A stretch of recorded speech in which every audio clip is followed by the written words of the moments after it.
mujeres no heterosexuales como aquello que no es hombre o mujer en los términos tradicionales, así como se ha concebido últimamente. En la presentación que yo había hecho tenía algunas reflexiones importantes, sobre todo lo que ha pasado alrededor del mundo en el último año. Es decir, las prohibiciones de la propaganda gay en Rusia, por ejemplo, la criminalización de la homosexualidad en Uganda, que es absolutamente importante reflexionar sobre eso. Luego, los asesinatos por odio en Chile y la famosa ley Zamudio. El caso de Zamudio, que fue uno de los casos más relevantes, que permitió toda una organización, una reestructuración, no solamente social, sino también cultural, bueno, que comienza a verse apenas, pero que tiene enormes consecuencias, digamos, altamente positivas para la comunidad, lo que se llama la comunidad LGBTI. Y luego, por otro lado, tenemos otros eventos, otros elementos que van caminando paralelos con esta serie de homicidios, de discriminaciones y de marginaciones a la comunidad LGBTI. Yo creo que a estas alturas tendríamos que comenzar no solamente a hablar sobre los temas, sino a reflexionar de que estamos en un momento en que las agresiones, es decir, la homofobia, la transfobia, la lesbofobia y todas estas demás violencias no están caminando solas, porque estamos acostumbrados a pensarlos como temas diferentes, como temas distintos. Es cierto, cada una tiene sus propias explicaciones y sus propios fundamentos, pero justo en ese momento donde parece que prácticamente todas las sexualidades están siendo satanizadas y atacadas, es importante considerar que existe una globalización de la criminalización sobre todo aquello que no solamente no es heterosexual, sino que esta globalización de la criminalización tiene que ver con los recursos que cada uno tenemos como seres autónomos, como ciudadanos, para decidir no solamente sobre nuestra sexualidad, sino sobre nuestros cuerpos. Es decir, y ahí tendríamos nosotros que poner el énfasis y la reflexión. Me parece que es fundamental que comencemos a pensar en un panorama mucho más amplio y llevar toda esta lucha en esos términos. Hasta hace 1 o 2 años, bueno, ustedes saben, y a lo mejor me lo salté porque faltaba público y comenzamos a dialogar sobre este asunto. En la primera jornada en la que también Lourdes nos acompañó en todo el proceso, y estaba también Carlos, solamente la intención era reflexionar sobre la homofobia y la lesbofobia. Y había algunos señalamientos que se nos hicieron bastante importantes. Entre ellos, yo recuerdo a alguien que decía, bueno, ¿y dónde están las mujeres? Acá no se habla de las mujeres, no están en la discusión. Y me parece que también es fundamental. Entonces les hablaba un poco de los casos de Uganda, de Chile y de Rusia. Pero también tenemos lo que pasó en Nigeria, si no me equivoco, sobre el robo de las más de 200 niñas adolescentes por un grupo radical islámico, ¿no? Por eso les decía, lo que tendremos que hacer ahora es no solamente pensar en términos de pequeñas zanjas, porque lo que estamos asistiendo actualmente es en estas manifestaciones globales, criminalizaciones globales. ¿Y a qué nos lleva esto? Bueno, a entender que dentro de esas criminalizaciones no solamente se encuentran las ideas que cada uno tenemos o que tienen, digamos que el pensamiento más homogéneo sobre lo que significa ser homosexual o ser gay o ser lesbiana, etc. Sino, como les decía hace rato, este uso que tenemos todos, este derecho que tenemos sobre el uso del cuerpo. Pero también las ideas religiosas que llevadas al extremo, bueno, tienen como resultado esto, el robo de esas 200 niñas adolescentes, de las cuales el líder ha dicho, bueno, lo que vamos a hacer con ellas es que las vamos a vender y ellas tendrán que aprender a comportarse como mujeres y ser sumisas, porque nuestra cultura, él dice, en nuestra cultura se acostumbra a que estas niñas sean dadas en matrimonio y que cumplan la función, no importa que tengan 15 o 14 años. Entonces hay un grave dilema ahí interesante. ¿Por qué? Porque tiene por un lado este recurso cultural, pero ese recurso cultural se está sustentando en una visión del mundo doble. Por un lado la visión de Oriente y por otro lado la visión de Occidente. Y entonces tenemos otro nivel mucho más complejo que pensar. Es decir, por esta parte, lo que dice este grupo islámico radical es que culturalmente ellos, culturalmente e históricamente, están acostumbrados a que las niñas se casen desde los 12 o los 15 años, con adultos de mucho más de 30 años. Y la defensa es esta, bueno, nuestra cultura nos dice que es esto. Un poco lo que había pasado con la extirpación del clítoris de otras niñas también kenianas, ¿no? Es decir, los recursos culturales están convirtiéndose en algo verdaderamente importante para justificar actos que vistos desde otro punto de vista serían inconcebibles, ¿no? Bueno, volviendo entonces, esta criminalización global, no solamente de la lesbofobia, de la homofobia, de la transfobia y de los ataques sobre gentes bisexuales, sobre gentes intersexo.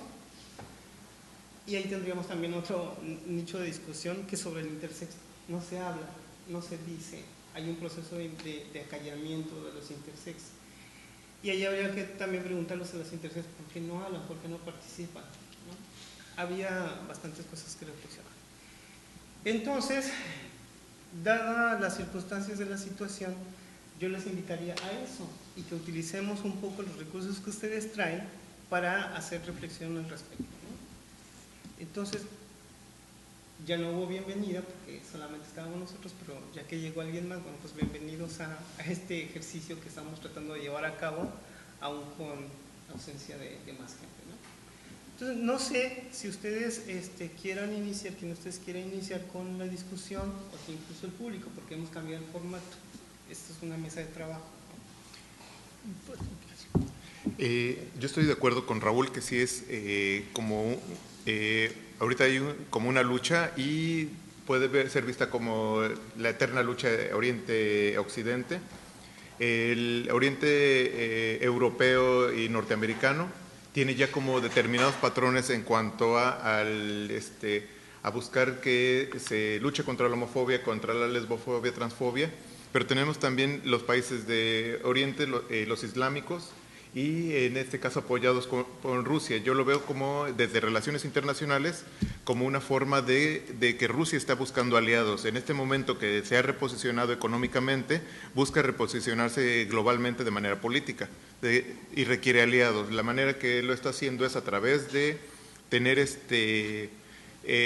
buscar alianzas, por así decirlo, ideológicas. Los países islámicos son los que más están en contra de la diversidad sexual. Entonces, Putin al momento de posicionarse, de decir eso está mal y en Rusia no se acepta, está tratando de llamar la atención de este grupo de países para que entren en lo que llamaríamos lo que fue durante parte del siglo XIX y del XX las esferas de influencia.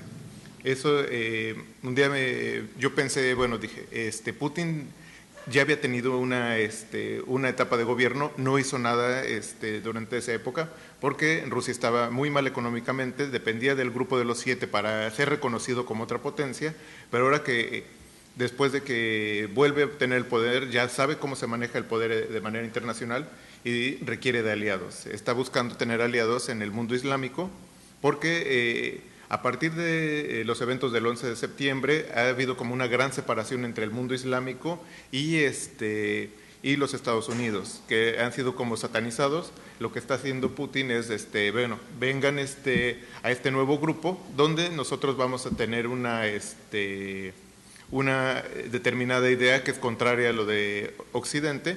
Por eso podemos explicar por qué está apoyando a Irán en cuanto a que no permite que se metan a evaluar si hay armas de bombas atómicas, o el caso de Siria, que también dice es mi aliado, yo lo defiendo. Entonces es como decirle a los demás, si vienen de este lado yo los voy a apoyar, tengo la suficiente fuerza y pensamos lo mismo. Entonces yo creo que todo este tipo de cosas van en el sentido de que están de nuevo queriendo crear una polarización que vivimos durante toda la Guerra Fría, en el que Rusia quiere de nuevo tener papel en el concierto internacional, pero a través de ganar estos aliados. Antes era de manera económica, que tenía toda la Europa del Este como su apoyo, pero ahora la Europa del Este está llamada por la Unión Europea, que es lo que hace Rusia, buscar ganarse otros aliados.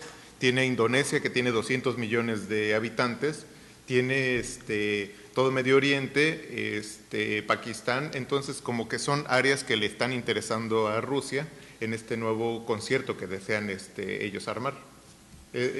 Yo veo más bien que la cuestión de Rusia, a Putin realmente no le interesa si tienen sexo los hombres o no. A él realmente lo que le interesa es, esta es mi nuevo, la manera que yo quiero jugar y esta es la manera como voy a ganarme aliados.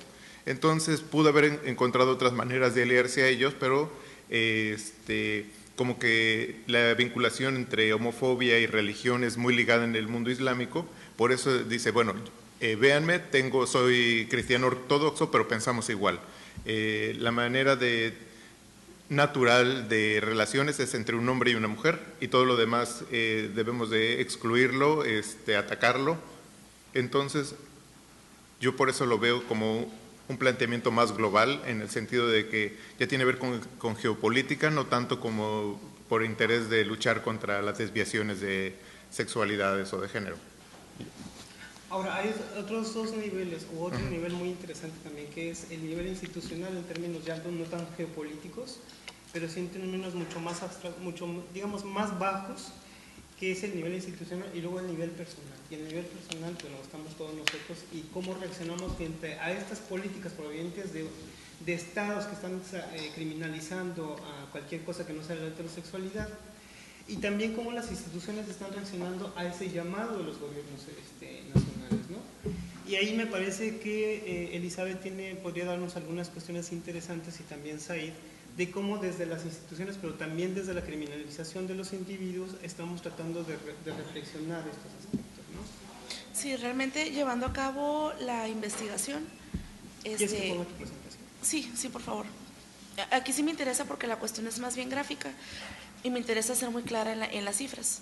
Entonces, aquí lo que estamos revisando, yo trabajo para la Secretaría de Salud, pero lo que me interesa puntualizar es que estos fenómenos se observan a nivel institucional en el sector de salud pública, no únicamente en esta institución. Entonces, la que sigue. Lo que me interesa antes que nada es, tenemos claro qué es el concepto de estigma, sin embargo, es muy importante aclararlo antes de continuar. Utilizando la definición de Goffman, podemos ver que es la condición, rasgo o comportamiento que provoca que la persona que posee estas características sea rechazada socialmente. Estos dos extractos que encontré revisando manuales para personal de salud, que se utilizan no únicamente en la Secretaría, sino, insisto, a nivel nacional, institucionalmente, podemos ver que tienen un dejo de estigmatización. Y son extractos de manuales que estamos utilizando diariamente. Podemos ver aquí que se toma como factor de riesgo el hecho de son la pobreza, la vulnerabilidad, la exclusión social. El estigma es un factor de riesgo, debido a que mi intención más que nada en estas jornadas es puntualizar el hecho de que la estigmatización lo único que hace es impedirnos trabajar la prevención y trabajar más que nada la detección oportuna, que es muy importante en estos casos. Entonces, la que sigue. Aquí me estoy basando también en un estudio de la Universidad de Minnesota, que fue hace aproximadamente unos 8 años este estudio, en el cual vemos la manera en que las personas con VIH y SIDA reportan sufrir discriminación, y vemos la que sigue. Vemos también aquí cómo este es un registro de la Dirección General de Epidemiología, es el Registro Nacional de Casos de SIDA. Estos datos son el 15 de noviembre de 2007. Ahorita les voy a mostrar la población que tenemos actualmente, pero aquí lo que me interesa puntualizar es que esta es la cantidad de porcentaje de casos acumulados de SIDA por categoría de transmisión. Entonces estamos viendo aquí que la vía sexual está dividida en homosexual y heterosexual. Y esto podemos verlo como un factor estigmatizante, puesto que si observamos, incluso aquí, incluso podríamos tocar el tema de la lesbofobia. ya que la población homosexual únicamente se está tomando en cuenta a los hombres, no a las mujeres. Los datos no existen, así estaba en blanco. Y en la parte de los heterosexuales podemos ver, sí existe cierta discrepancia en las cifras, pero más abajo, vía sanguínea, pues las cantidades son mínimas realmente. Entonces, incluso busqué información sobre el por qué esta separación, si tiene alguna base médica, alguna razón que justifique por qué se separan por preferencia sexual, pero realmente no es otra más que hacer la diferencia. Y posteriormente me interesa mostrarles la incidencia, la que sigue. La incidencia de SIDA de SIDA cuando ya adquirieron este síndrome en las unidades de la Secretaría de Salud. Aquí sí es únicamente en el sector de la Secretaría, de 2010 a 2014. 2014 muestra una baja muy abrupta debido a que no se han cerrado las fechas todavía. Estamos, pues, esto es la captura de la semana 17, entonces todavía no tenemos las fechas concretas. Pero ya comparando las semanas sí se nota una baja en incidencia. Y en la que sigue podemos observar el mismo rango de tiempo, pero en VIH. Y aquí observamos que también nuevamente la incidencia está baja porque no hemos cerrado las cifras.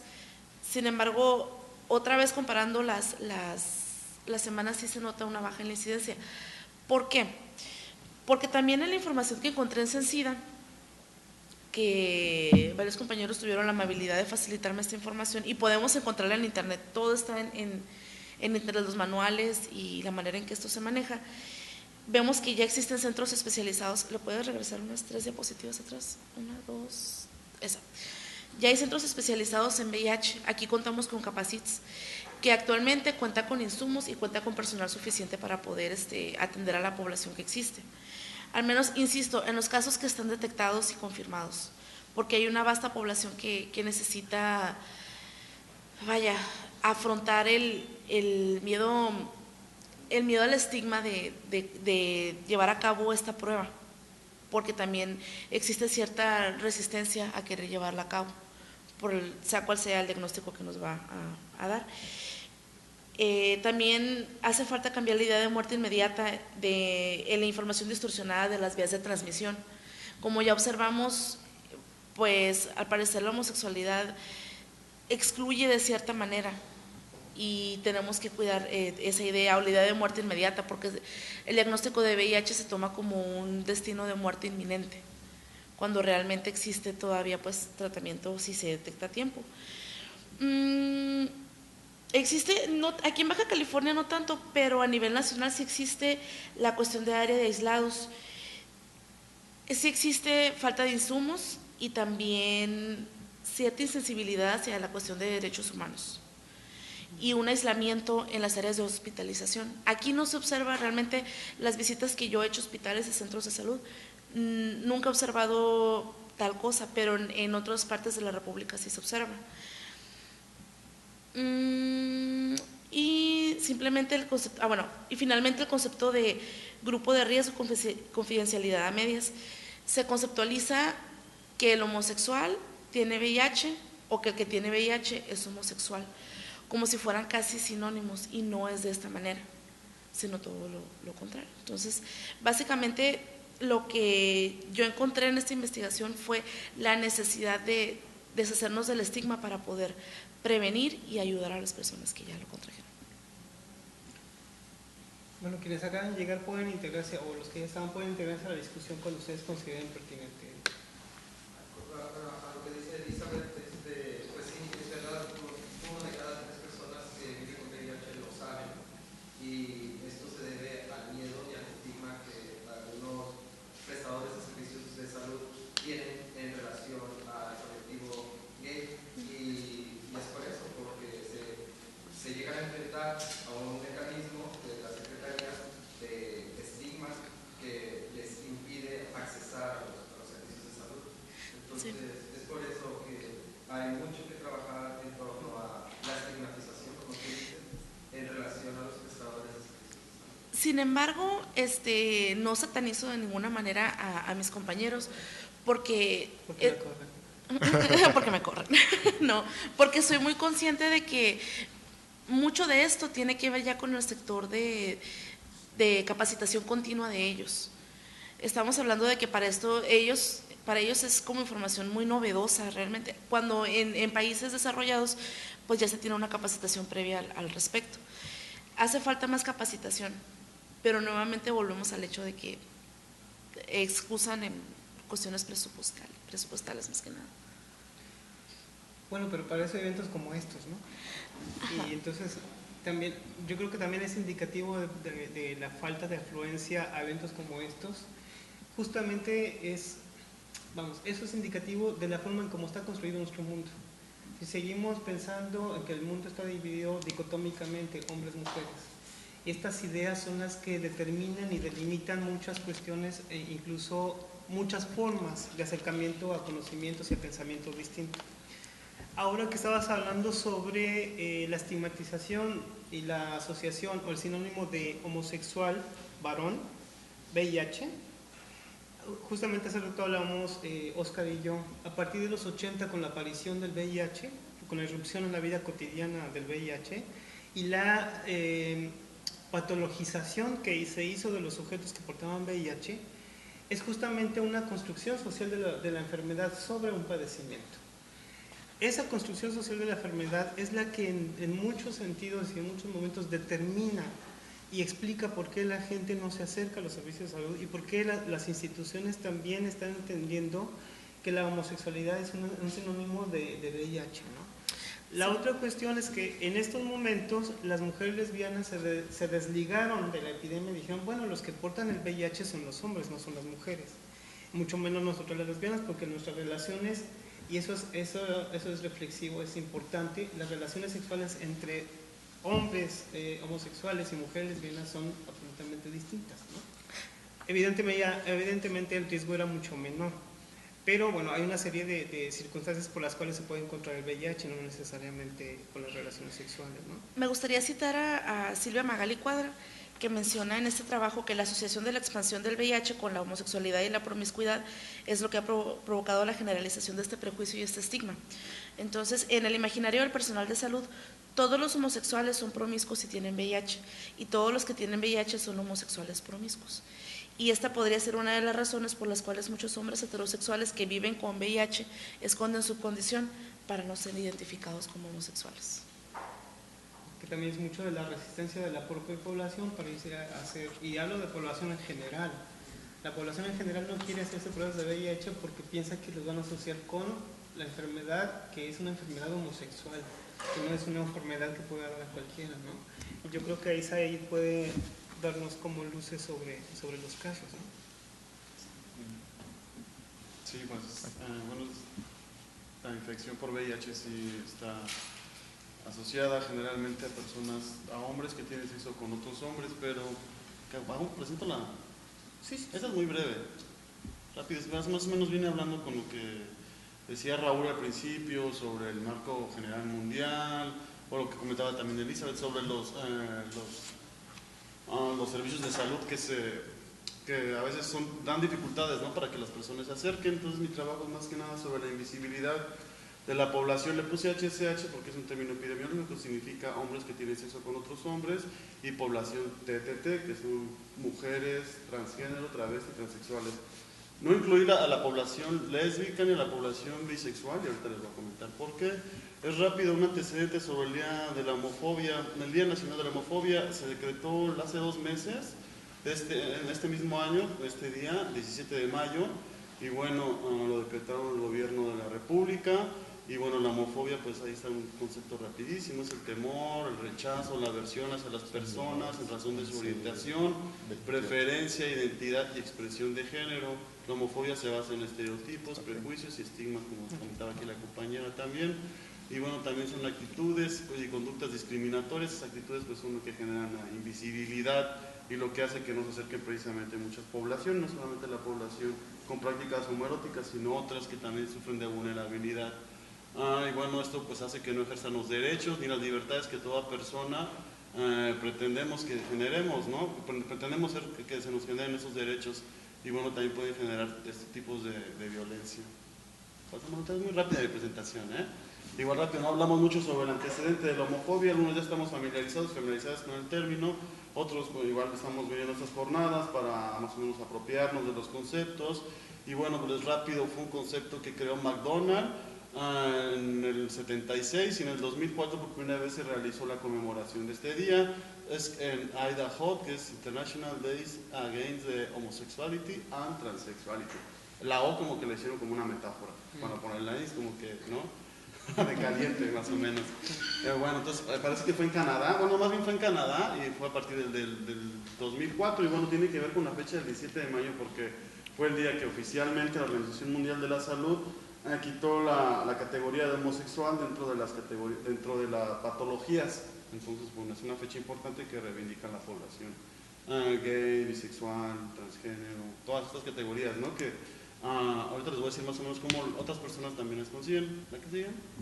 Bueno, aquí está una categoría que propone un investigador de Sonora, que es el homoerotismo, ya no decir homosexual, porque el homosexual es más que nada una categoría que, como dice hasta abajo, la acuñaron los médicos y los psiquiatras para categorizar las enfermedades que ellos veían en personas, ¿no? O sea, entonces, ahorita los movimientos, la academia lo reivindica como pues, existencias sexuales, homoerotismos o queer, y bueno, pues involucra básicamente todo esto, procesos anatómicos, psíquicos y conductas de los individuos, también prácticas sexoafectivas entre las personas del mismo sexo. Esto se puede definir también como homosexualidad.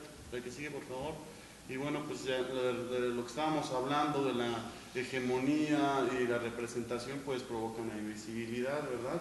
Todo el pensamiento pues, que existe heterocentrista, el patriarcado, todo lo que se maneja en todas las luchas, pues provocan esta invisibilidad y bueno, básicamente provienen de consensos que generan su difusión, consensos hegemónicos que generan su difusión y su imperio en las ciertas representaciones que tenemos o que tienen las palabras mandonas de la sociedad sobre la realidad y bueno, nos influyen a toda la población. Esto pues básicamente genera que, pues, sobre todo en Mexicali, el caso era sobre Mexicali de mi presentación, pues aquí dicen pues en Mexicali no hay gay, no hay trans, no hay les, ¿no? Eso está en Tijuana, en el DF, en San Francisco, pero aquí en Mexicali no existe. Entonces, al crear esta invisibilidad, pues la policía pues ataca a las personas, pueden detener a una persona, o yo me imagino que pueden tener a una persona besándose en alguna plaza, no sé si ha dado el caso aquí, pero pues básicamente esta invisibilidad crea que las personas que sienten pues identificadas con esas existencias, estas prácticas, pues tengan esa vulnerabilidad de sus derechos humanos, ¿verdad? No son visibles, no pueden ejercer pues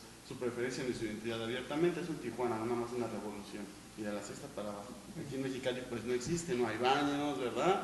Y entonces al no haber todas esta libertad de expresarse en sus comportamientos, pues también pasa lo que comentaba la compañera, que hay no sé en el Hospital General cómo detaten si llega una chica trans, está el Capacits, que sí te atienden bien, pero pues hay otros lugares donde pues no te atienden de la mejor manera y no nada más tiene que ver con epidemiologías de salud, sino también con el ejercicio de los derechos humanos. Pues en Ensenada pasa mucho que las chicas las levantan, las roban, reúnen todos los días los policías para que ejercen su trabajo diariamente. También hay, pues en la sociedad de Mexicali también un poco de agresión hacia las chicas les, ¿no? Pues como le van a robar el papel de lo masculino a los hombres que toman tecate y todo eso, pues acaban. Y bueno, entonces pasamos a la que sigue.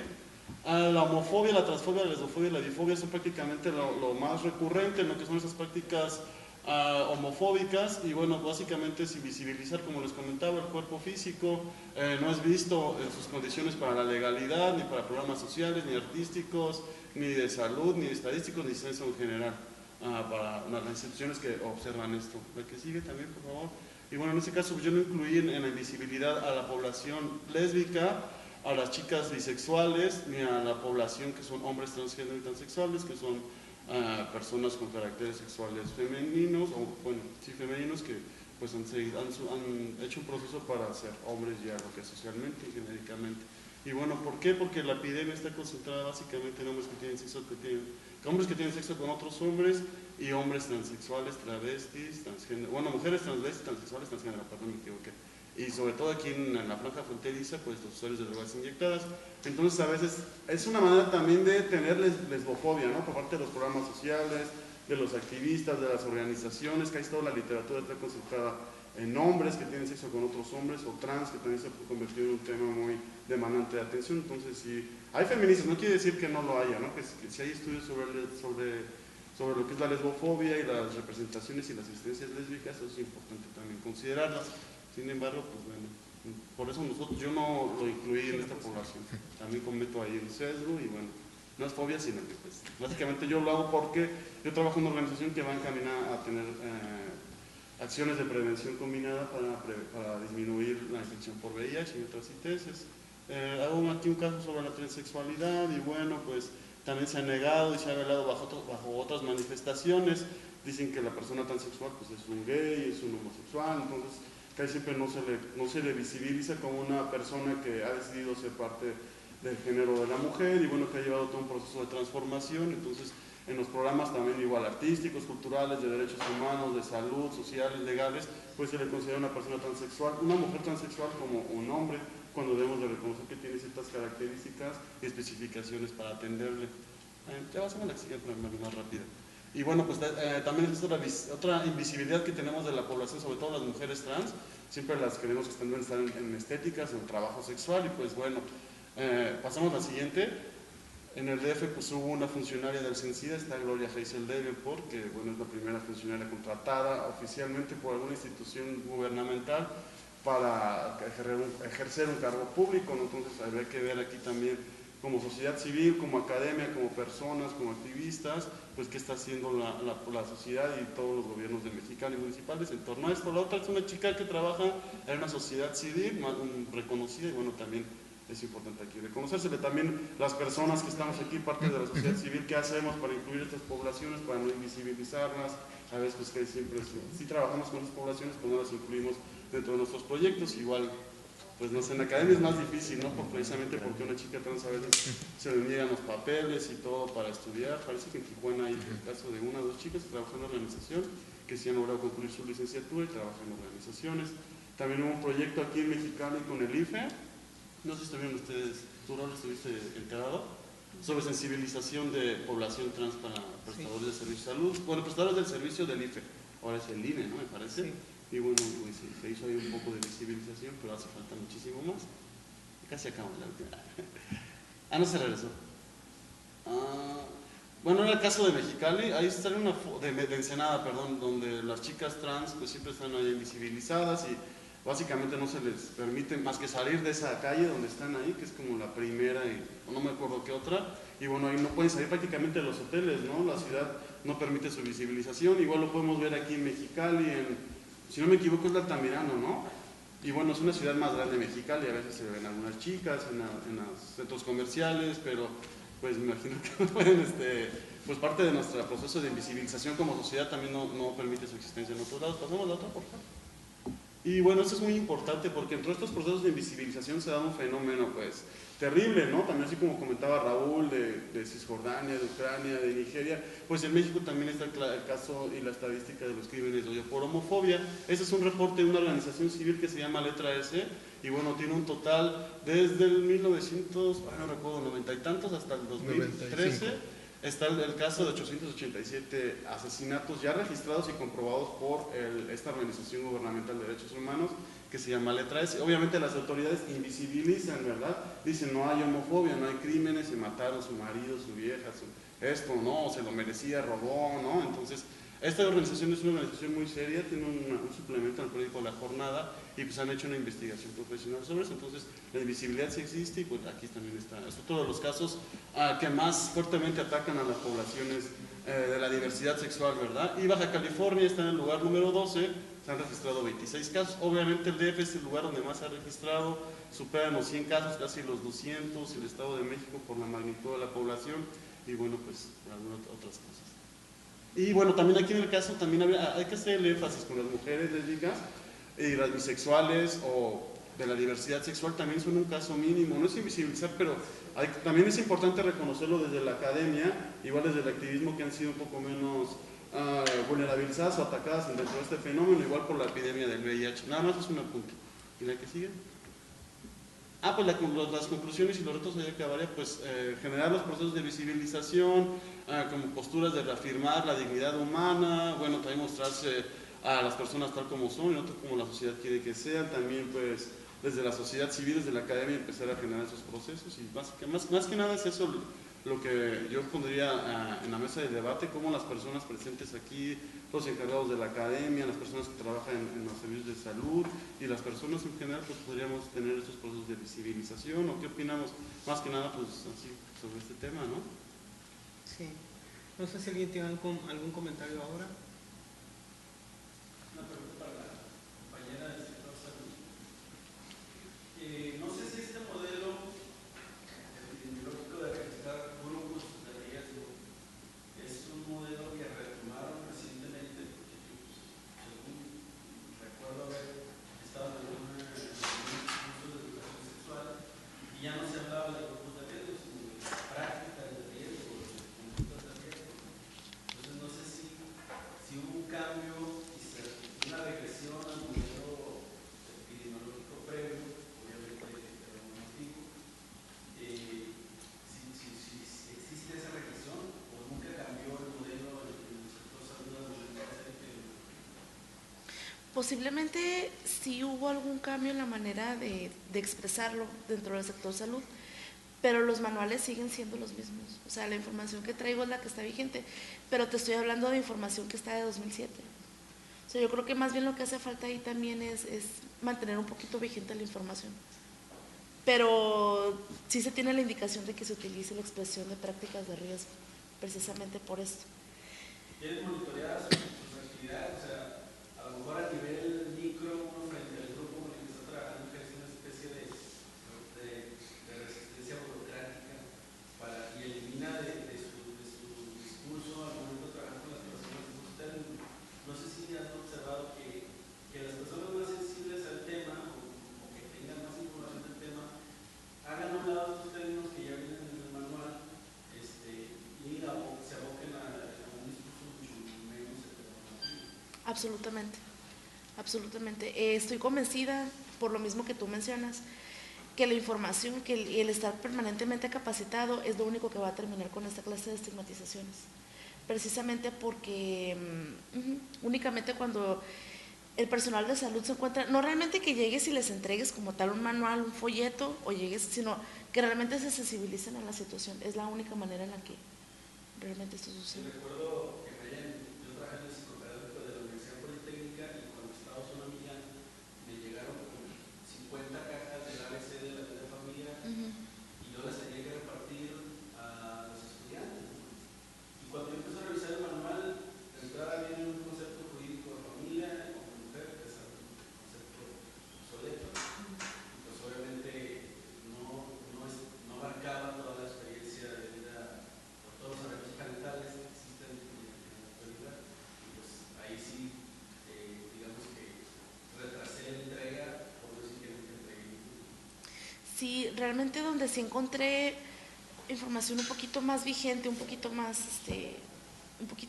sí, pues más que nada vigente, fue en la página de internet de Censida, que tiene a su vez con la Secretaría de Salud.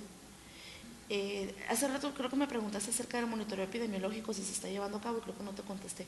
Sí se lleva un monitoreo epidemiológico de todas las unidades, tanto centros de salud, obviamente hospitales, y pues Capacites también trabajamos en conjunto con ellos.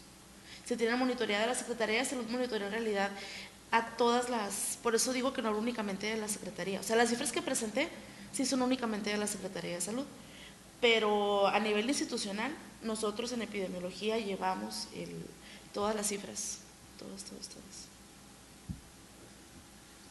Yo creo que valdría la pena hacernos alguna pregunta, me parece trascendental, dado las interrogantes que ahora se fijaron. Y es que, bueno, y siguiendo un poco las cifras que citas de letra S, del 95 al 2013, más de 800 muertes, ¿no?, relacionadas con orientación sexual no heterosexual.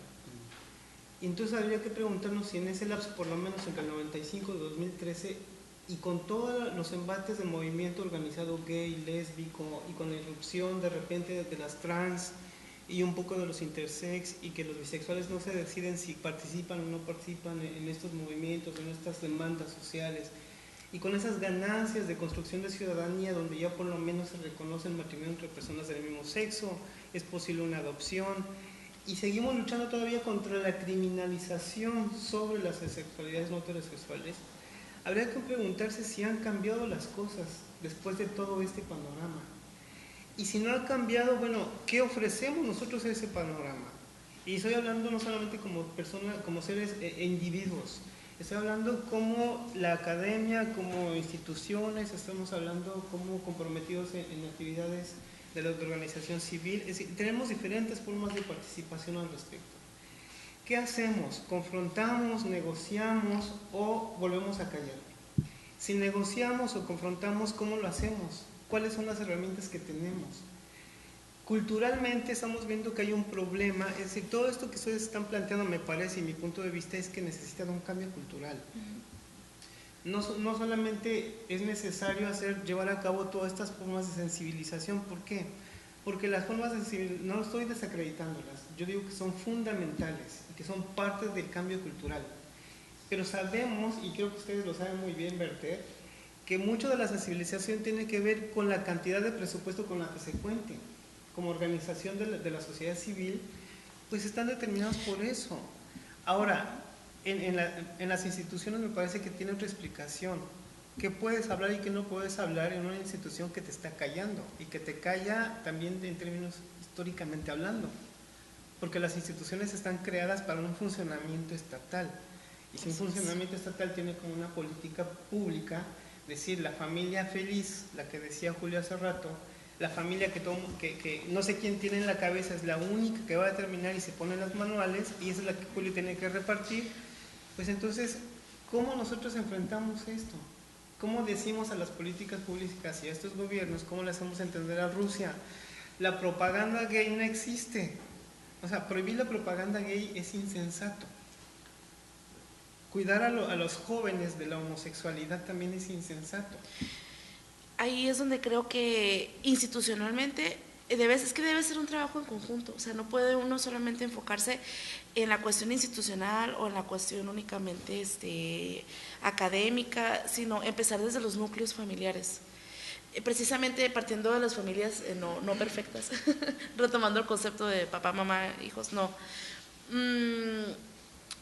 Lo que he observado es que precisamente esta satanización del cuerpo, del sexo, de toda la negación el tratar de negar u ocultar la cuestión de la sexualidad humana cuando somos pequeños es lo que nos lleva a trazar el cambio cultural. Según lo que he observado, el cambio cultural se va a realizar únicamente si se realiza el trabajo en conjunto, estas jornadas institucionalmente y también desde casa. La educación que le damos, a lo mejor hablo un poco sesgada porque soy mamá, pero desde lo que le enseñas, la manera en que se expresa, el no ser despectivo y el verlo con naturalidad. El no ocultarle una realidad inminente, o sea, que la diversidad sexual está ahí y que no tiene por qué sentirse un niño pequeño o un adolescente, no sentirse ni ofendido, ni horrorizado, ni mucho menos, o sea, sino verlo como algo natural. Yo creo que debe ser un conjunto. De hecho, en ese sentido iba mi presentación. No se las voy a presentar, simplemente era comentarles, la homofobia es una enfermedad aprendida. Y como tal, tenemos que reconocernos que todos somos homófobos. Eso es de entrada. Si te preguntan, ¿eres homófobo? Sí. No hay aquí no hay de que yo no soy y soy tantito, no. Sí. Todos somos homófobos en el sentido de que lo aprendimos desde niños, desde que aprendimos a ser niño, niña, hombre, mujer. Se nos enseña a ser homófobo como una forma de evitar la desviación. Tenemos, en todo caso, como comenta, desde el hogar enseñarle al niño que hay distintas formas de ser y a ser respetuoso, no ser tolerante. La tolerancia es ponerse en una posición superior y decir yo te tolero porque tengo el poder de decidirte que tú eres distinto y por lo tanto yo puedo decidir si estás bien o mal, te estoy tolerando. No, el respeto a la diferencia es lo que se debe inculcar, no solo desde el hogar, sino en todas las instituciones, en la escuela, en los trabajos, porque finalmente la homofobia se ha institucionalizado en todas las prácticas y en todas las relaciones que se desarrollan en la sociedad y por lo tanto tenemos que erradicarlas e identificarlas. Primero, como personas tenemos que identificar cómo somos homófobos, a qué sujetos rechazamos y de qué manera estamos actuando con personas de la diversidad sexual y afectiva. Les traía una foto que... esta era que les decía, ¿soy homófobo? La respuesta es sí. Y la foto era, soy tan homofóbico que no me puedo tocar ni siquiera a mí mismo. Entonces, en ese sentido, debemos tener en cuenta que nosotros somos homófobos, debemos de reconocer cómo estamos rechazando, porque incluso entre las personas de la diversidad sexual y afectiva, llámese bisexuales, gays, lesbianas, trans, intersexuales, ejercen diversos tipos de homofobia contra otros sujetos.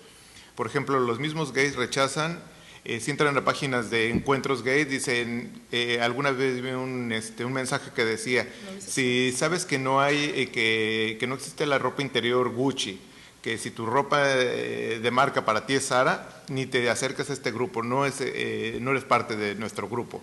Y eran gays rechazando a otros gays simplemente por condiciones de clase. Entonces la homofobia se está marcando no solo por el rechazo violento en cuanto a la manifestación de una sexualidad distinta, por así decirlo, sino se puede marcar por otro tipo de condiciones. Encontré en Facebook examen de homofobia en el que dice, señala las palabras que mejor describen cada foto. En la primera foto vemos a dos hombres besándose y en la segunda foto después de la Guerra Mundial que llega un marino y besa a una mujer que se encontró porque ni siquiera su pareja, simplemente la encontró. Pero bueno, entonces la idea era que señalara si la primera era alentador, incómoda, espontánea, excesiva, alegre o inapropiada. Y dependiendo de si no concordaban tus respuestas, probablemente eras homófobo. Y básicamente todos somos homófobos en mayor o menor medida. Nuestro trabajo es reconocernos como homófobos y ver cómo podemos cambiar. ¿Cuántas personas trans conocemos? Entonces, estamos aplicando transfobia en ese sentido, lesbofobia. ¿Qué sientes cuando dos mujeres, siendo un hombre, qué sientes cuando dos hombres están besando, cuando dos mujeres se besan o se llevan de la mano? Eso es lo que tenemos que identificar y lo que nosotros mismos tenemos que combatir. Y por ahí va. ¿Alguien de ustedes? Antes de que yo diga otras cosas. Así que me voy por otro lado. Yo, bueno, a ver, yo sí soy homofóbico, no hablas. Comentaba, pues también comentar un poco del trabajo que estoy realizando en yo me estaba acercando a salir del interior de la familia con y intentando hacer ver las relaciones de poder que están implicadas en este proceso, sobre las regulaciones sexuales, sobre el cuerpo, la sexualidad, la vida de los mujeres. Entonces, por un lado, ver la violencia que se vive no solamente desde el ámbito de las instituciones públicas, sino la violencia que existe hacia la homosexualidad, esa diferencia al interior de la familia, que, bueno, invisibiliza la homosexualidad y no permite la expresión de otras formas de ser hombre o de ser mujer, independientemente de la orientación sexual. Entonces son prácticas de violencia, de estigmatización, de señalamiento, de exclusión que se ven ahí dentro de la familia. Y donde lo que yo he observado aquí es que los homosexuales a lo más que llegan entonces, a buscar estrategias para poder vivir su sexualidad sin violentar el espacio sagrado del modelo de familia el que existe en el imaginario de todos. Parece que, bueno, cuando dices como lo de ¿dónde está? Pero está en la cabeza de todos al parecer, independientemente incluso de la estructura familiar en la que hayan crecido. Es el modelo de tengo que respetar ese modelo de familia y no debo de violentar con invisibilización. Entonces lo que yo he encontrado más bien son como estrategias para mantener, para cumplir tus deseos sin volverte sin violentar esta imagen, sin violentar este espacio. Y claro que existe una interiorización de este discurso, de estas regulaciones, y he encontrado una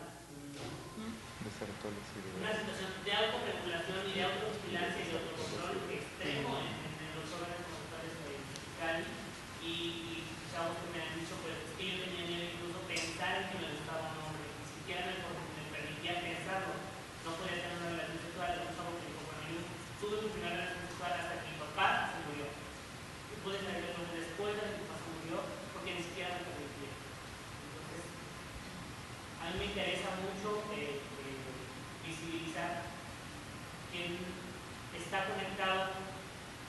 que existe esto desde el espacio privado, y que desde el espacio privado hay muchísimo por lo cual trabajar, y que una visibilización y confrontar preceptos del poder alrededor de la familia es muy complicado cuando normalmente se hace en situaciones como de soledad, vamos a decir. Porque también en un contexto como Mexicali, de repente es difícil formar grupos de apoyo informales, incluso, para confrontar esto. Y si se hace, también se hace sin romper con la visibilización, con la manifestación y con la búsqueda de derechos. En ese sentido yo creería que tiene que ver mucho con la reproducción de cómo se reproduce, que está lo que se ha llamado homofobia institucionalizada, pero también lo que le comentaba Raúl, que le nombré dividendo heterosexual. El dividendo heterosexual es que las ganancias que tienes por el hecho de considerarte heterosexual y considerarte parte de la normalidad. Eso te permite valorarte como superior a cualquier otro tipo de diversidad sexual y afectiva. Puedes ser el juez de otros, decir, tú estás mal, yo estoy bien, por el simple hecho de ser heterosexual, yo puedo excluirte. Puedes ejercer violencia, cuánto bullying no hay contra personas de la diversidad sexual y afectiva en trabajos, en escuelas, por el simple hecho de que determinados grupos de varones, que es más usual, aunque las mujeres también ejercen determinado bullying, contra personas que se consideran que son distintas. Esta mujer Castañeda, que escribió sobre homosexualidad, comentaba de un caso de un niño que era muy sensible, no era ni siquiera gay, era muy sensible, podríamos marcarlo como afeminado, pero sin ni siquiera ser gay, simplemente era muy sensible, podríamos nombrarlo femenino, y fue violentado hasta que tuvo que huir del país para poder estudiar música en Estados Unidos. Simplemente se perdió un excelente violinista en México porque era violentado pensando que era gay, ni siquiera lo era. Entonces, la homofobia es ejercida contra las personas que se asumen están cayendo en lo que ya tenemos como el estereotipo, y es parte de ese dividendo. Y asumir que debemos también, entre nuestras obligaciones, que el ser respetuoso es una obligación, no es un favor hacia el otro. Ya, por eso. Bueno, no sé si Lourdes quiere decir algo. Hay algo que yo soy fiel seguidor de Zizek, admirador no seguidor. Y entonces él tiene un libro que se llama En defensa de la intolerancia. Y entonces cuando tú dices que la tolerancia, yo digo que no se trata de tolerancia. Porque la tolerancia como política es una imposición. Es decir, bueno, sí está él y te molesta, pero lo aguantas. Y entonces se vuelve tan cruel como otra forma de expresión impositiva. Y en ese sentido lo importante no es la tolerancia, sino el reconocimiento de la diferencia. Es decir, el reconocimiento de que existe gente que no es como tú. Y si tú la tienes junto a ti o no la tienes, es una decisión tuya. Pero solamente reconocer la existencia de las transgénero, de los intersex, de los bisexuales, y decir, bueno, están ahí, viven, existen. Eso es una forma de reconocimiento social y personal. Es darle una categoría y un lugar a la gente. Y yo creo que en cambio cuando dices, hay que generar la tolerancia, yo digo, no, porque entonces al niño pues hay que tolerarlo. No, lo que yo digo es respeto, lo que se debe solicitar, no tolerancia, y respeto a ser distinto, a vivir la forma de manera distinta, de vivir la sexualidad de forma distinta. Y también tenemos que pensar de que no decir, es que no tengo ningún amigo gay, pero eso no implica que yo sea homófobo, simplemente no he tenido amigos. Estábamos evaluando proyectos de violencia y género en el CONACYT, y me decía la directora con la que estábamos evaluando, me dice, es que mi hija ya tiene un montón de amigos gays. Y le digo, ¿y eso qué significa? No, pues es que ahora son más visibles. Y le digo, ok, ¿y tus hijos? Y le digo, ¿y nada más tienes una hija? Me dice, no, un hijo. Y le digo, ¿cuántos amigos tiene él? No, pues ninguno. Entonces le digo, como que estás comparando mal. Si los dos tuvieran la misma cantidad de amigos homosexuales, podrías decir, bueno, hay un cambio, los dos son como son más respetuosos de las diferencias. Simplemente ella tiene más amigos porque se siente cómoda. Él no se siente cómodo con personas de distinta orientación o preferencia sexual, simplemente los rechaza. O simplemente no quiere vincularse con ellos. Eso es parte de la homofobia. Entonces, ese es el tipo de procesos que tenemos que tener en cuenta para reconocernos como homófobos. ¿Alguien más? Sí, llega muy tarde, muy tarde. No sé si Said tenga algo que decir. Y yo digo que lo último, porque además yo tengo que ir a otra presentación de Morena. Entonces tú te vas a subir acá y concluir. Entonces, Cuídate mucho. Con la pena. digo, pueden seguir. Tienen mi anuncio. Sí. Tu bendición. Ajá. ¿Algún otro comentario?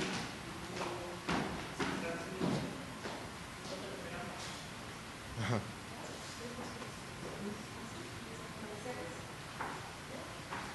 Tomen asiento. Tomen asiento. No sé si tengan algún otro comentario o Pues, alguna conclusión. yo les comentaría que incluso el día que estamos celebrando el día de mañana sufrió de homofobia, porque en 2010 el amado presidente Felipe Calderón se le ocurrió declarar el 17 de mayo como el día contra la discriminación, invisibilizando todo el trabajo que mundialmente se había avanzado en cuanto al reconocimiento de las prácticas de rechazo hacia las personas de la diversidad sexual. A él le corroía mucho la palabra homofobia y dijo, día contra la discriminación, lo estoy incluyendo. Fue hasta el 21 de marzo de este año que desde el Senado previamente ya habían estado mandando mensajes a Presidencia de la República diciendo requerimos que que el 17 de mayo sea considerado el Día Nacional de la Lucha contra la Homofobia, como parte de esa historia que se ha obtenido desde el 1990, que fue cuando la Organización Mundial de la Salud excluyó del listado de enfermedades psiquiátricas a la homosexualidad. Entonces, esa fue una rectificación histórica de algo que había sufrido homofobia. Incluso en cosas tan mínimas y como cómo vas a nombrar un día, podemos identificar cómo se reproduce la homofobia. Perfecto. Gracias. ¿Hay algo más que quieras? No. ¿Elizabeth? No. ¿Ande?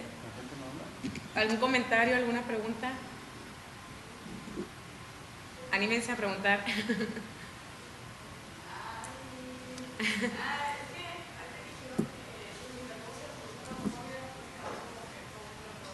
¿Cómo? Ahora sí que ahí está mi clasecita. Mira, se reproduce durante mi investigación doctoral entre padres gay. Encontré que un niño de 6 años ya era homófobo y dije, bueno, ¿de dónde aprendió? Entonces, creo un concepto que le llamé homofobización, que es el proceso mediante el cual la persona aprende a ser homófoba. Esto está incluido en la escuela, en la familia. Desde el momento que te aprendes a ser niño o que eres niño o niña, después de eso inmediatamente empiezan a decir empiezan a decirte cómo debe ser un niño, cómo debe ser una niña. Y lo primero, cuando el niño empieza a querer jugar con muñecas, le dicen, no, tú no eres niña. Pero ya que es un poco más grande, ya no te dicen no eres niña, que eres maricón. Empiezan le ha llamado Guillermo Núñez pedagogía de la masculinidad. A través también debe ser pedagogía de la feminidad, a través de señalarte determinadas acciones y rechazarlas, es como vas aprendiendo la homofobia. Te van diciendo, primero, si eres niño y juegas con muñecas, te preguntan, ¿qué eres niña? Entonces dices, no soy niña. pero si sigues en eso te dicen que eres maricón y empiezan a decirte todo cómo son los maricones, a crearte la imagen de cómo es una lesbiana o un maricón, y es cuando vas interiorizando la homofobia. Los medios lo reproducen también. Exactamente, en la televisión, por un lado están en las telenovelas ya empiezan a aparecer los caracteres no estereotipados del gay y la lesbiana, pero en los programas de comedia ahí la parodia es ridiculizar al estereotipo. Entonces es básicamente lo que el niño va a aprender, la niña va a aprender, y los mismos amigos van a rechazarlo. Tengo un sobrino que le pregunté, ¿vas a ir al concierto de One Direction? Tiene 10 años y dice, no, esos son de putitos. Y dije, bueno, ¿y tú dónde aprendiste cuando tu tío es uno de ellos? Y dice, ay, no, mis amiguitos de secundaria son los que me dijeron que yo no voy a esos porque son de putitos. Y le digo, bueno, ¿y tú qué haces con niños de secundaria? Dice, pues quiere aprender y está reproduciendo las cosas que está oyendo en otro lado. Entonces, para ser parte del grupo, él tiene que rechazar a One Direction porque es ya ese niño ya le educaron homofobia, aunque en el ámbito del hogar estaba como prohibido educarle eso. Finalmente, si hay personas de la diversidad sexual dentro de su ámbito más amplio del doméstico, estaba como algo rechazado, y ya de repente ya nos dimos en qué momento se creó este homófobo, cuando siempre se cuidó de las formas. No, sí. Es importante recalcar lo que mencionaba hace un momento, esta es una lucha contracorriente. O sea, eso pasa en general con cualquier cosa que nos enseñan en casa. Yo te enseño algo aquí en casa y tú vas afuera y aprendes otras cosas. Y aquí tenemos, los medios nos bombardean con qué es la pareja perfecta, el matrimonio perfecto, cómo deben ser las cosas. Y el imaginario cultural pues nos arroja cuestiones que, más que considerarlas obsoletas, yo creo que son muy limitadas para los tiempos que estamos viviendo actualmente. Y te puedo decir, insisto, ya no como alguien en la Secretaría de Salud, sino como mamá, que es complicado y es muy difícil, más cuando tuviste una educación profundamente católica. Entonces, de repente, ir contra esas ideas, primero la lucha consigo mismo, porque es muy cierto, somos naturalmente homófobos. Es difícil reconocerlo, pero realmente es así. Y después es la cuestión de enseñarle a alguien pequeño que te dice, tú me dices, mamá, que no es malo ver que dos hombres se besan, que dos hombres se quieren, pero ¿por qué mi abuelo usó esta palabra, no? Y tener que explicarles, no sé, decir contracorriente es complicado, pero sí es necesario. Nada más comentaría, ser homófobo no es natural, es aprendido. Perdón. Ajá, sí, lo aprendemos desde muy tiernita edad, aprendemos a ser homófobos y por eso lo consideramos natural. El niño o la niña cuando nace no es homófobo, lo va aprendiendo, por eso les ponía que el homófobo no nace, se hace, parafraseando a Simone de Beauvoir. Tenemos que reconocernos que en algún momento de nuestra vida nos lo enseñaron y lo aprendimos. Y lo peor del caso es que lo reproducimos de una u otra forma. Alguna vez fui a una fiesta donde había muchas personas trans, muchas lesbianas, era de un grupo de la diversidad sexual, ahora sí que en el sentido amplio, y había una fiesta. Y yo iba con un amigo y me dice, se parece a la película de Total Recall, de Schwarzenegger, que va en Marte y hay gente de distintos planetas. Y si así me siento, le digo, ¿te das cuenta de tu homofobia? Primero, le estás diciendo, son distintos a mí. Y segundo, no tienes ningún amigo de ellos, porque si tuvieras amigos de esas distintas preferencias sexuales, dirías, ay, esta es parte de mi fiesta. Pero él, al llegar y sentirse distinto, decía, es que me siento como en esa película, de que llego y gente de otros planetas. Entonces así es cómo se reproduce la homofobia y cómo la ejercemos inconscientemente, de que ellos son distintos, yo soy el normal, el correcto de determinada forma. Sí, lo que comentaba es que se da por cuestiones de clase, de raza, de edad. Los gays que tienen dinero, a menos que quieran ir a pagarle a alguien, algún prostituto, no tienen relaciones sexuales usualmente con personas de escasos recursos. siempre lo rechazan. También hay entre el gay que es como masculino, que rechaza a la vestida. Decía, no, a mí me gustan hombres por ser hombre, no a las vestidas. A los viejitos, a las personas de la tercera edad se los rechaza, pero no sé si hayan oído que Carlos Monsiváis se iba a unos baños públicos en la Ciudad de México. Entonces dejó de ir porque decía, para que me estén dando de manazos, mejor me quedo en mi casa, porque básicamente intentaba meter mano y le daban un manazo de que no me estés tocando. Entonces ese tipo de homofobia ya va vinculada a otras cuestiones. En algunos lugares, por ejemplo en Lima, es en cuanto al color de piel. También en México se debe dar, si eres rubio o de piel clara, no vas a querer tener relaciones con alguien de piel más morena, pensando de que es distinto a ti y por lo tanto en un nivel superior dentro de la jerarquía que los mismos grupos se crean. Entonces, y pues lo mismo ocurre con las mujeres lesbianas, con las personas trans, deben crear sus propios estigmas, sus propias jerarquías. Entre las mujeres lesbianas pueden ser la división que ellas mismas se dan entre la femme y la butch, la muy musculosa, ahí sí como de que no, ellas son como hombres.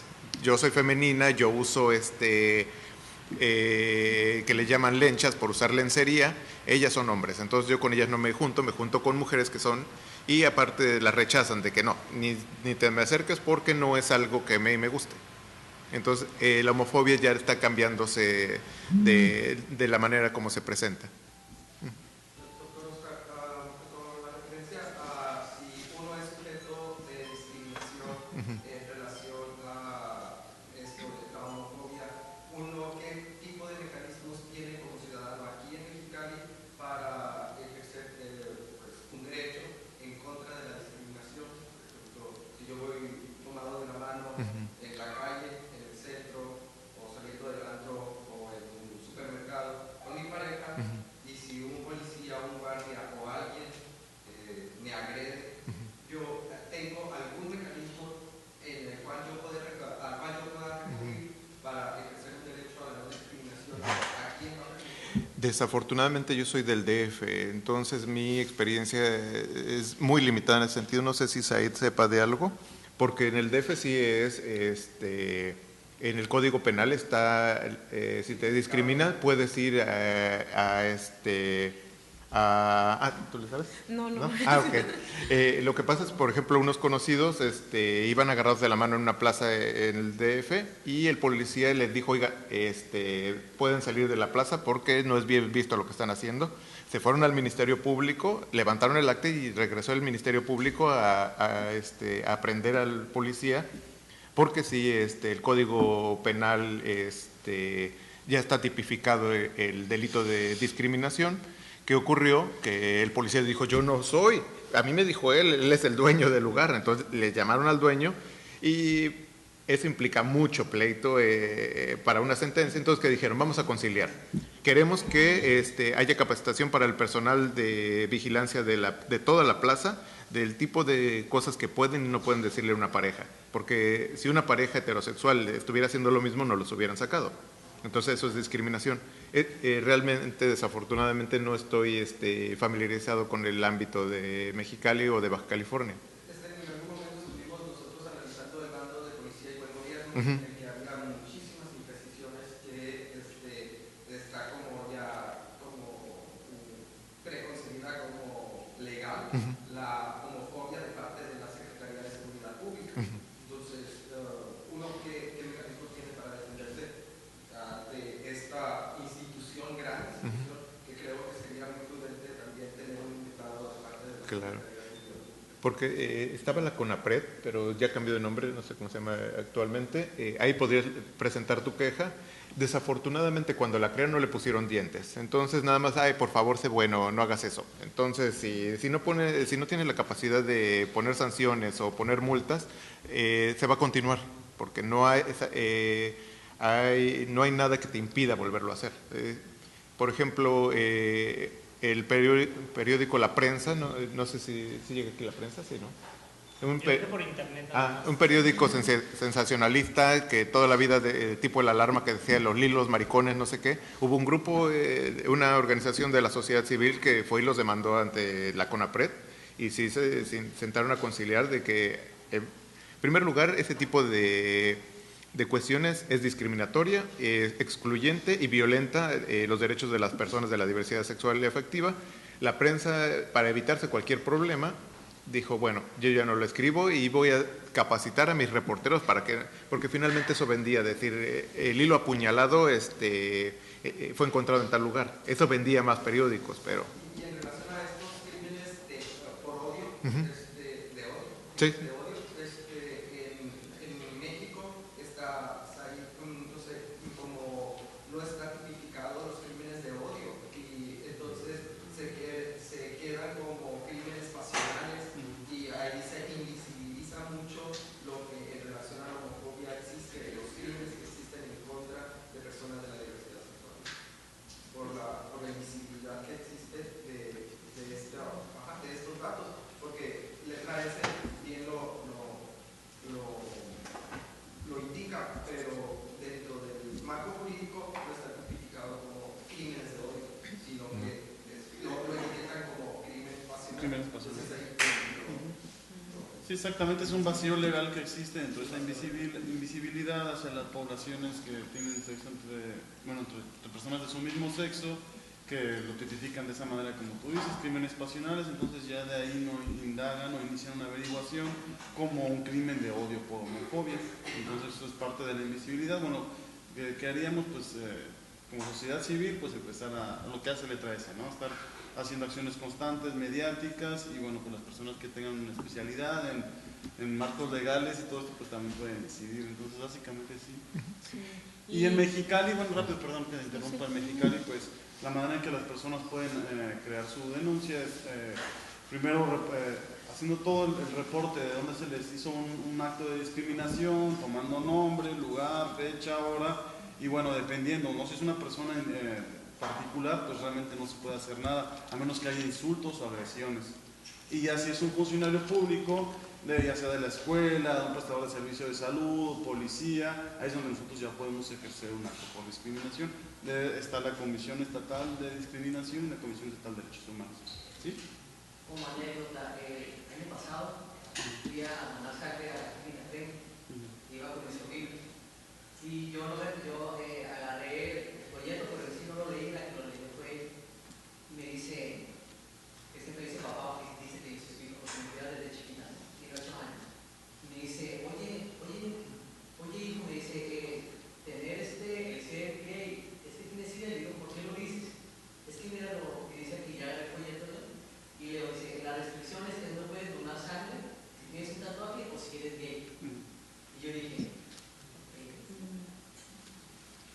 fue que al día siguiente fui y escribí una queja en la cual le comentaba pues, que desde el punto de vista eso ya están estigmatizando, discriminando y que al final de cuentas no está bien. Me gustó porque a la semana siguiente creo que lo quitaron. Sí. Y yo dije, ok, si el hecho de que, como tú dices hace un momento, el ser gay es el mismo de discriminación. Si una persona va por libertad de donar sangre para un bien, que ya vea, ok, soy gay, están diciendo que no puedo, es como que aunque no tengas SIDA, ya te aplicas ese estigma. Sí, bueno, creo que en los bancos de sangre ya está eliminado. Creo que sí ya lo están. Tener tatuajes o por tu orientación o tus prácticas también. A mí me pasó hace una semana. Pues los han de tener todavía, entonces hay que hacer los ejercicios. Y ¿Aquí? ¿No pudiste donar? Hospital General. ¿En serio? Sí, hace una semana quise donar sangre y no pude. Entonces, yo creo que eso es lo que nos corresponde, ¿no? Como sociedad civil organizada y no organizada, empezar a hacer esa incidencia para buscar estos cambios legislativos. Por ejemplo, ese ejercicio que hiciste de denuncia y lograste que lo quitaran, ¿no? Entonces, si poco a poco vamos haciendo esa incidencia, pues vamos a ir modificando estos códigos, estas leyes. pero sí necesitamos pues visibilizarnos, ¿no? Claro. Y, por ejemplo, en esto de crímenes por homofobia, les ha costado mucho trabajo a Rodrigo Parrini y no me acuerdo cómo se llama el director de Letra S, identificarlos, Alejandro Brito, porque han tenido que ir a los periódicos y ver toda la escena, porque finalmente llegan, decían, era gay, lo mató el marido. Siguiente. Entonces, ver todo, dónde lo conoció, cómo fue la situación, para poder determinar que era un crimen de odio. Ha sido mucho trabajo y de hecho las cifras se me hacen muy bajas, porque estamos hablando del 95 al 2013, 887 personas para una ciudad de ¿cuántos millones de habitantes? ¿Cuántos fueron realmente asesinados? Simplemente ellos pudieron tipificarlos a partir de todo lo que veían. Una amiga vivía en un edificio en la colonia Roma. En la planta baja vivía un hindú que era gay, tenía un restaurante hindú y de repente alguien lo mató, pero lo mató a golpes y le digo, nadie oyó porque para matar a alguien a golpes implica que se defendió e implica que tuvieron que ser demasiados golpes para matarlo. Y se parece que una vecina sí oyó algo y le digo, ¿y no hizo nada? Entonces que llegó la policía y dijo, ¿qué pasó aquí? Dice, pues es que era gay. Dice, lo mató el marido, se cerró el caso. Y desafortunadamente era hindú. Entonces también las cuestiones de forma de pensar la sexualidad en la India es muy homofóbica esa cultura. Llegaron y los parientes dijeron, nos llevamos el cuerpo, no me interesa saber, porque inmediatamente le dijeron, no, es que lo mató un hombre y a golpes, porque habían tenido sexo. Dijeron, no se dice nada, no peleó nada, denme el cuerpo y me lo llevó a la India. Entonces todo ese tipo de cosas invisibilizan todo este tipo de crímenes por odio.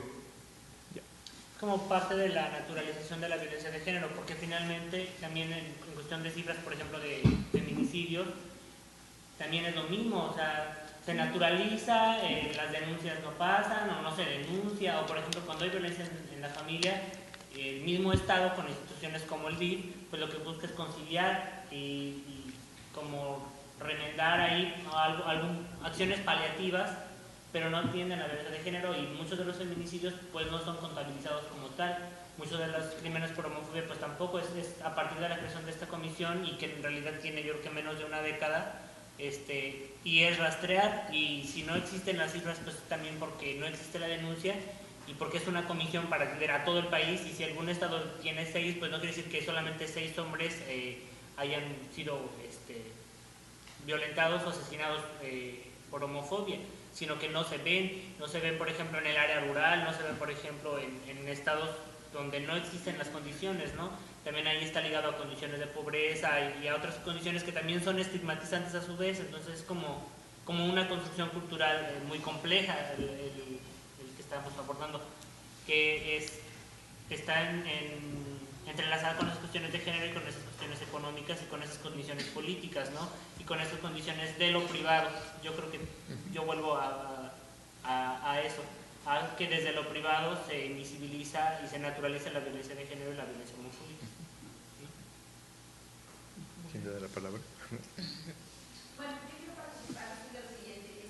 Yo soy maestra de primaria y a mí, al estar escuchando a ustedes, me vino la idea, ¿verdad?, de que sería buenísimo que se acercaran a alguna inspectora de alguna zona escolar, porque los que estamos formando niños también a veces tenemos esas expresiones que por cultura a veces las hacemos, ¿verdad?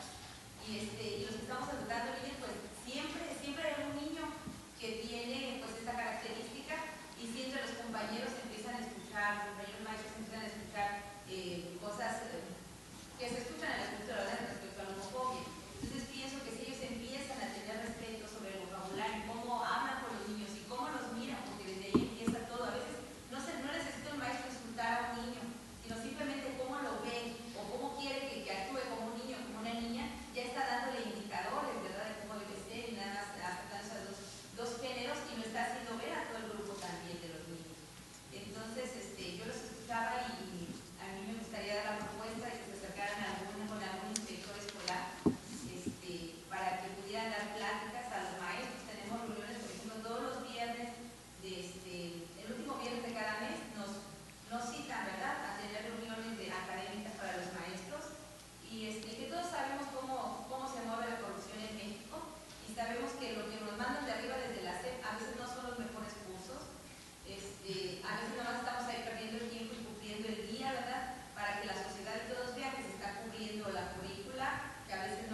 es que el otro. inspector acepte, como lo van a ver los compañeros, ¿verdad?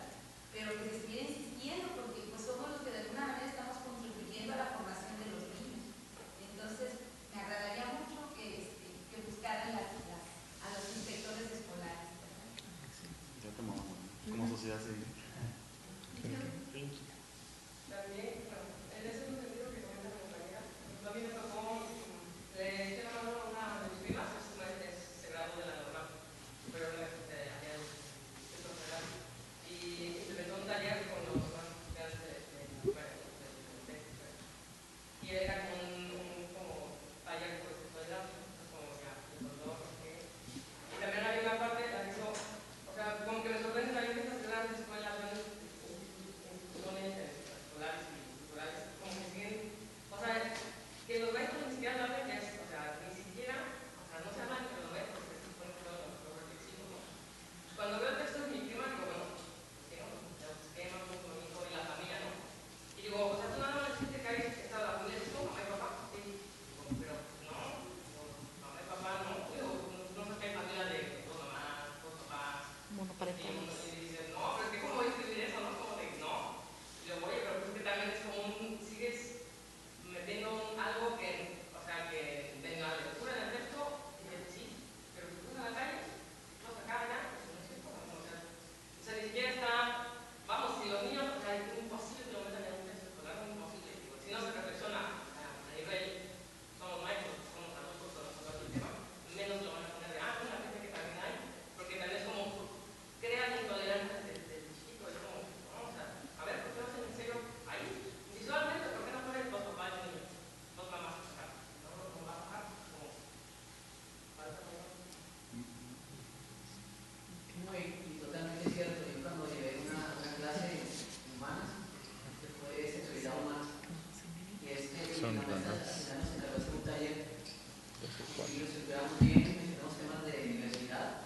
Al momento de ir con la directora nos pidió que una semana antes le entregáramos el proyecto y dijo que nos invitó bastante. Al decir que invitó, quitó todos esos temas. Y fue de que, fue en la secundaria, que es un poquito complicado de lograr convencer a los alumnos de las escuelas para que permitan que uno desempeñe. Actualmente estoy llevando a cabo unos talleres sobre, más que nada, equidad de género. Entonces incluye toda esta cuestión, va enfocada más bien a violencia en el noviazgo, pero incluye también las cuestiones de toda la diversidad sexual que existe. Y es muy complicado hacerlo por el personal, porque incluso hubo una maestra que levantó una queja. Entonces, no voy a decir nombres para no quemar instituciones, al fin y al cabo nos dieron chance de llevar a cabo los talleres, pero es muy complicado. Yo creo que también, igual, volviendo a la cuestión de lo cultural que está detrás, es como un problema de que solamente muchas veces los afectados o los violentados son los que de repente levantan la mano y a veces ni ellos, ¿no? Entonces parece como que el problema de los feminicidios es un problema que solamente atañe a las mujeres. Parece que el problema de la homofobia solo atañe a los homosexuales, parece que el problema de la lesbofobia solo atañe a las mujeres lesbianas, ¿no? No somos conscientes de que son problemas de exclusión y de discriminación que nos atañen a todos, que todos en algún momento podemos ser discriminados, así como todos somos homofóbicos, en algún momento podemos ser valorados como menos hombres o menos mujeres o menos poderosos económicamente o menos güeros en cuestión del racismo. Entonces es como ser conscientes de que es una construcción cultural amplia de hegemonía, de poder, de una construcción de sexo, de clase, de raza, que nos cruza y que cruza un montón de cosas, y que el reto es implicarnos en las luchas de otros, implicarnos en las luchas de las mujeres, implicarnos en las luchas de la raza, incluirnos en otras luchas que no son solamente, que creemos que no son nuestras, pero yo creo que en el fondo es un problema cultural de todos, ¿no? Y pues bueno, no sé si tengan algún otro comentario, sino para cerrar por ahora. Primero que nada, pues, agradecerles a Óscar, a Said, a Elizabeth que nos hayan acompañado, y pues a ustedes sobre todo, Y bueno, invitarlos a las actividades que siguen posteriormente el día de hoy y el día de mañana, que Lulú nos va a contar. Sí, tenemos a las 16 horas un performance por parte del grupo de teatro de la Casa de Artes y Voceros del CECID. Va a ser aquí fuera del aula. Aquí en las instalaciones del ICMuseo, en el jardín posiblemente, o en el auditorio, vamos a ver a esta hora en donde va. Sí, estamos para que asistan. Y a las 18 horas tenemos la presentación del libro Vivir a Contracorriente, arreglos parentales de varones gay en la Ciudad de México, por parte de el doctor Oscar Maqueda. Y el día de mañana de 11 a 12 tenemos una mesa de reflexión y de diálogo aquí en instalaciones del aula del ICMuseo de 11 a 12. A las 17 horas tenemos la rodada por la diversidad. Los invitamos a que participen también, que lleven a su familia, amigos, amigas, pareja. Vamos a empezar en el centro cívico, en el Monumento a los Pioneros. Les pedimos también que asistan, que lleven su bicicleta decorada, arreglada, con globos, no sé, lo que quieran. Pueden llevar pancartas, pueden llevar banderines, no sé, lo que gusten. Y terminamos ahí en el centro cívico, en el Monumento a los Pioneros, y tenemos el performance Reacciona, Vístete de morado. ¿Okay? Te los invitamos a participar. También los invitamos a que pasen a nuestra mesa de registro, de Verter. Tenemos algunos promocionales y alguna información de la organización que representamos. Y muchas gracias. Muchas gracias por su asistencia.